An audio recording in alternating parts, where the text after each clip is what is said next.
Complete SJ సూర్య గారు, నేను, విక్రమ్ గారి మధ్యలో ఉన్న కథ ఇది. So performed villain. సో అది నాకు నిజంగా గొప్ప అదృష్టంగా భావిస్తాను. అంటే ఈ మధ్య తమిళ్ విలన్స్ అందరూ కూడా తెలుగులో బాగా పెద్ద విలన్స్ అవుతున్నారు. ఇక్కడ తెలుగు నుంచి మీరు అక్కడ పెద్ద విలన్ అయ్యే అవకాశం ఉంది. నేను ఆల్రెడీ పుదుపేట అని ఒక సినిమా చేశాను ఇప్పుడు స్టార్టింగ్లో. ధనుష్ గారు హీరో, సెల్వరాఘవన్ డైరెక్టర్ గారు. అంటే అప్పుడు తెలుగులో బిజీ అవ్వడం వల్ల మళ్ళీ కుదరలేదు. తర్వాత నేను ప్యారిస్ జయరాజ్ అని, బీస్ట్ అని, ఇప్పుడు బ్లడీ బగర్ అని ఒకటి దాంట్లో మెయిన్ రోల్ చేశాను నేను. సో ఇది నాకు మళ్ళీ హెల్ప్ అవుతుంది ఈ సినిమా. కేవలం సినిమాలో ఉంటారా మళ్ళీ ఇటు పాలిటిక్స్లో ఏమైనా ఉన్నారా? పాలిటిక్స్ ఏది కాదు కదా ఇది మాట్లాడటానికి. మరలా మీ ఏదన్నా మీరు దొరకరు, మీరు చాలా ఇంటర్వ్యూ అంటే పాలిటిక్స్లో అయితే చీల్చి చెండాడటం అది మామూలుగా ఉండదు. అది ఇప్పుడు ఇక్కడ మనకి లాస్ అవుతుంది, వాడు ఎలా అంటున్నాడు, వీడు ఎలా అంటున్నాడు అవి నేను పట్టించుకోను. మనది ఏది ఉన్నా అది చెప్పాలి. మీ పక్కన కూర్చున్న వ్యక్తికి కూడా తెలుసు బాగా అది. గతంలో ఈ వ్యక్తితో కూడా మీరు పనిచేశారు. అవును.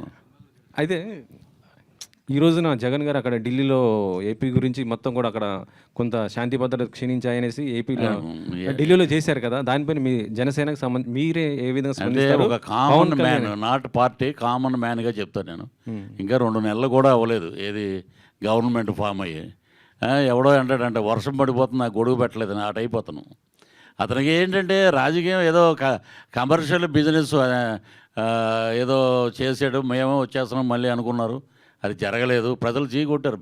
ప్రజలు చీకొడితే ఎవడైనా దిగిపోవాల్సిందే. వీళ్ళేమో పెద్ద ఏమన్నా తోపులేం కాదు వీళ్ళు.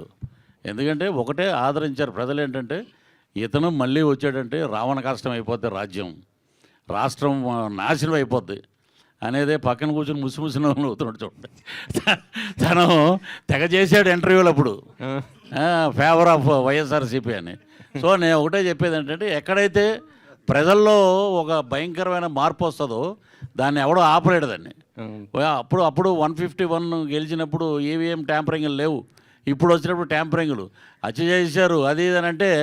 ఈరోజు ఢిల్లీలో ఒక మీలాంటి విలేకరి, నేను హ్యాట్స్ ఆఫ్ అని అతని నెంబర్ కనుక్కుని నేను ఫోన్ చేశాను. మీ బాబాయిని చంపేసినప్పుడు ఢిల్లీలో వచ్చి ధర్నా ఎందుకు చేయలేదు బాబు అని అడిగాడు. ఏం మాట్లాడలా, క్వశ్చన్స్ లేవు, మాటలు లేవు అంటారు చూసారా. ఆ టైపు ఇక్కడ అద్భుతంగా ప్రభుత్వం జరుగుతుంది. డిప్యూటీ సీఎం కొనిదెల పవన్ కళ్యాణ్ గారు తాట తీస్తున్నారు, ఒక్కొక్కరిని అద్భుతంగా పరిపాలిస్తున్నారు చంద్రబాబు నాయుడు గారు అందరూ. So government is very happy.